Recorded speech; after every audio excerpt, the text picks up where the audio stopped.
çox anlarda olur ki, sual verirlər. Tədbir ifa, nəsil tədbir ifa edə bilir və yaxud da ki, biz toyumuza istəyirik. İndi Azərbaycan reallığı var. Azərbaycan bilirsiniz ki, bu sahədə, toy sahəsində biz belə deyim də bir nömrəyik. Bəli, bizim Azərbaycanda yəni konsertdən çox, yəni bu reallıqdır. Toydan sizə əmin eləyim ki, heç bir dünyanın heç bir yerində belə deyək də, bir-iki yerləri çıxmaq şərti ilə elə Azərbaycan sayağı toylar keçirilir orada da.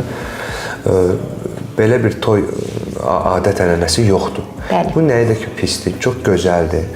Sadəcə olaraq söhbət, mən yenə deyirəm, öz sahəmdən, öz sənətimlə bağlı elit toylardan, belə deyim də, məni sevən insanların, o necə deyim, o elit toylardan söhbət gedir. Çünki mən başqa toylara getmirəm.